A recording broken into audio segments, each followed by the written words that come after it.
Снощи получих имейл от затвора с много противоречива информация, която ме остави безмълвна и в шок. Здравейте, аз съм Кремена Чорбаджиева и разказвам своята лична история, през която преминавам в момента. Както ви споделих снощи в тези бързите клипчета шорт, снощи получих имейл, че ми разрешават 2 часа свиждане в един от дните, в които аз ще бъда в Лисабон. Точно 3 минути след като получих имейла с разрешението, получих втори имейл, който ме срази, който ме остави безмълвна. Отказват ми второто свиждане. И причината за отказването на второто свиждане е напълно неясна за мен. Само ми казаха, че проблема не е това, че аз ще имам 2 часа свиждане в един от дните, а просто нито един затворник няма да има свиждане в този ден. Защо? Не ми казаха. Малко така по-български и малко така по-нахално, аз от своя страна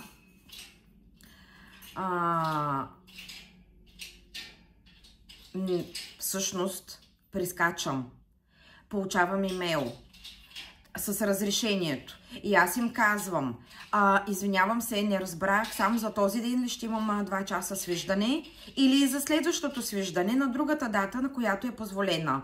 И те тогава всъщност ми казват, че в този ден абсолютно нито един затворник няма да има свиждане. При което аз останах, как така? Аз ще премина толкова хиляди километри, броени дни точно преди да замина, ми отказват едното свиждане. Започнах да им пиша наново, изпратих им самолетния билет, обясних им, че аз съм само за няколко дена там, че изобщо не знам кога ще мога да отида, но те ми казаха, съжалявам, госпожо, разбирам вие колко сте загрижена за вашата майка, но обстоятелствата са такива. Защо? Те ми са длъжни явно да ми дават обяснение. Явно има някаква причина нито един човек да няма свиждане в този ден.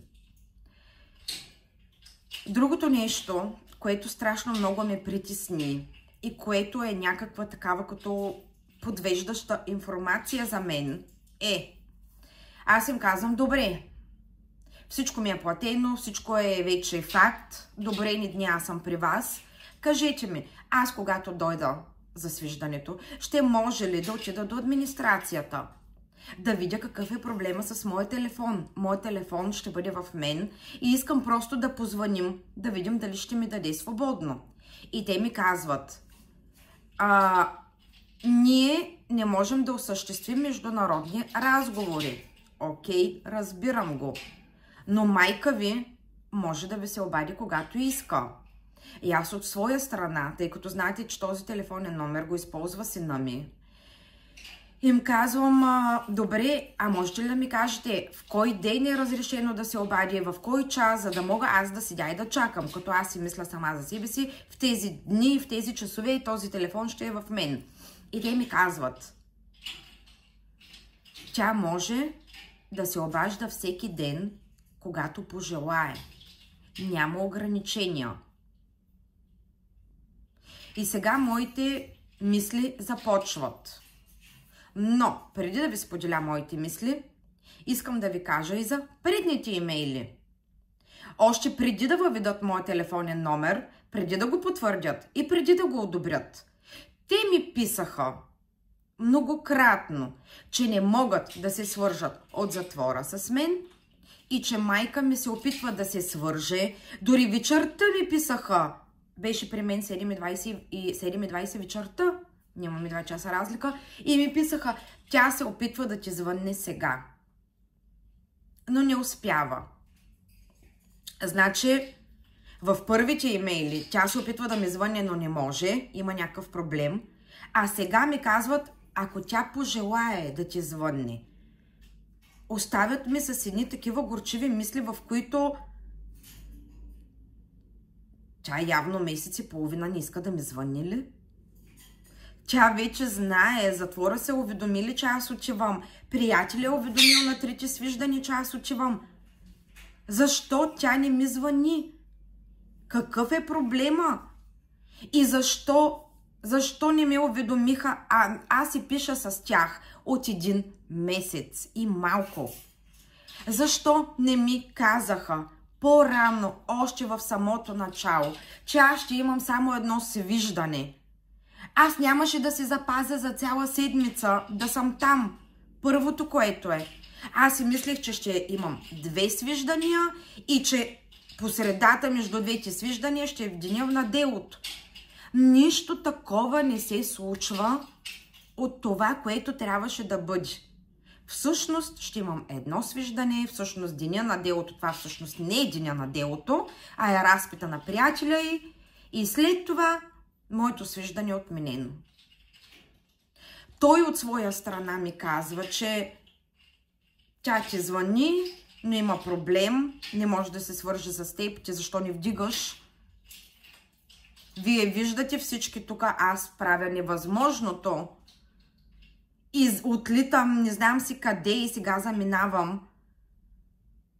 Как тя ще ми звъни, аз няма да дигна? Това е щурчия. Абсурд. Няма такова нещо. Писах и днес на адвоката. Писах му, че в деня на неговия разпит аз ще съм там. Извинявам се, че искам да поговоря с него лично. Искам да видя и той какво ще ми каже. Другото, което е супер неясно за мен. От посолството ми казват, че на нея са и забранени свижданията и вижданията с абсолютно всички. Но приятели вече ходи на цели 3 свиждания. Сега аз ще отида при нея на свиждане.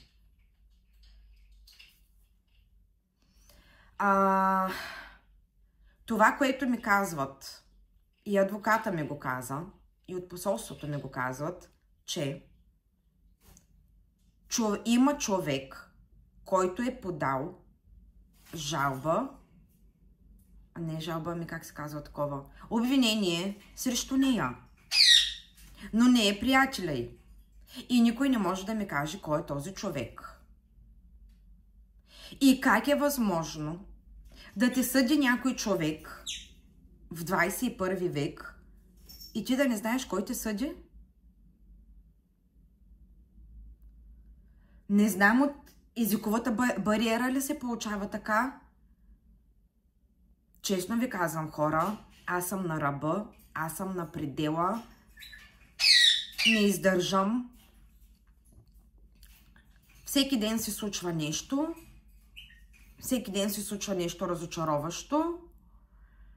Не знам къде е цялата истина.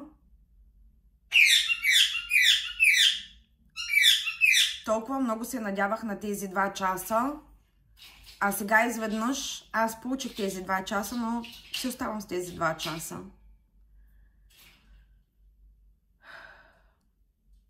Опитвам се всячески да намеря силите, да се държа, да не мине цялото свиждане, защото това е. Аз имам само тези 2 часа.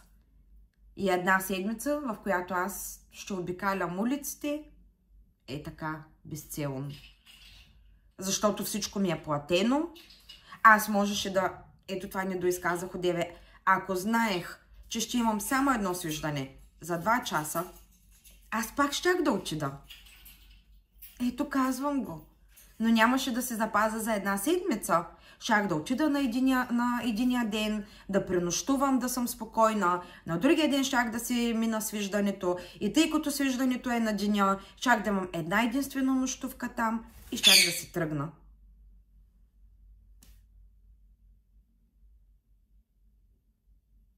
Не знам. Стискайте ми палци да мине добре разговора, защото цялата информация, която ми се поднася е, няма да плача, супер подвеждаща за мен. Чака ли ма? Нема ли чака? Плакала ли? Не е ли плакала? 3 човека посолството, адвоката и приятеля и 3 човека ми говорят 3 различни неща. И да не ме чака, то е факт. Аз ще отида. Свиждането е разрешено, да предположим. Но някак си ми се искаше да се настроя в главата си. Разбирате ли? Защото едно е да знаеш, че някой те чака и трепне момента, деня и часа да те види и да те прегърне и да ти каже някаква дума. Друго ще е, ако знам, че тя е някакси агресивно настроена отново. Няма да ме спре това. Аз пак ще отида на свиждане. Пак ще си кажа каквото имам да го кажа. И последното нещо, което аз искам да ви кажа е, че съм много възмутена. Ако аз с нощи не бях нахалствала да питам за второто свиждане, вие представяте ли си какво щеше да стане? Както ми посъветваха всички, щях да оставя разговорите за лекуването, за нейното лекуване, за нейната клиника, за нейния нов начин на живот, за второто свиждане. А то второ свиждане нямаше да има. Защо никой не ме предупреди? Да, аз разбирам колко е сериозен проблема. Да, аз разбирам, че това е затвор. Разбирам, че не е болница, клиника, на почивка. Но когато хората пътуват отдалеч, не трябва ли поне да им кажат, абе, така и така. Нали, ние сме се запланували, ние правим някакъв план, график. Не мога да отида да й кажа, здрасти, мамо, как си? Много те обичам, знаеш какво трябва да се лекуваш. Щото това и това. Ако подходя така, аз знам, панаира е готов. Свиждането, край. Всичко приключва до там.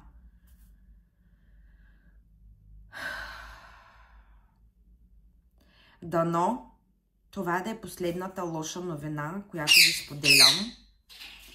Дано от тук нататък нещата се развият малко по-розово, както аз съм се облякала днес в розово, но не съм си сложила розовите очила.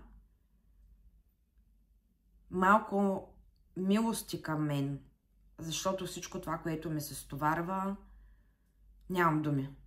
Нямам думи. Ще завърша с думите, наистина последни думи. Обмислям да запиша клип. Обращение към майка ми, защото тя един ден ще излезе. С присъда, без присъда, тя ще излезе. Ще изподеля този канал и ще искам тя да види всичко, целият път и нещата,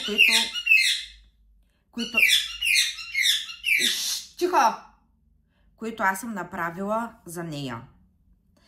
Искам да изкажа моите искрени чувства към нея, които чувствам, любовта, която чувствам и всичко най-положително.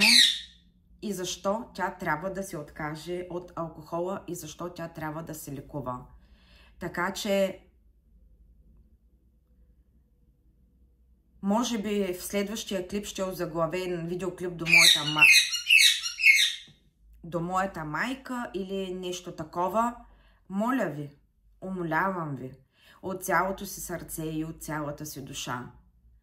Обърнете се с думи не към мен, с думи към нея.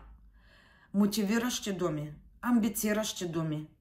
Думи, които да я накарат да се замисли и да осмисли, ако трябва и да се разчувства, за да може тя да се осъзнае и да заживее един нов живот. Защото думите означават много.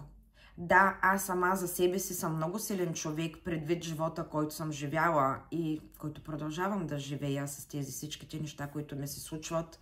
Но знаете ли, когато чета вашите положителни коментари, аз ставам още по-силна. Още повече вярвам в себе си, че ще успея и вие ми давате тази цялата топлина. Така че искрено се надявам всеки да остави някакво послание към нея, нещо мило, нещо положително. Тя ще ги прочете, както предния ми канал. Тя всичко гледаше, тя всичко четеше. Дори в другия канал имам обращения към нея. Ой, Боже миле Господи. И това е за момента. Оставям ви. Стискайте палци. Много скоро заминавам. Ще ви споделя, когато съм вече на някой от летищата.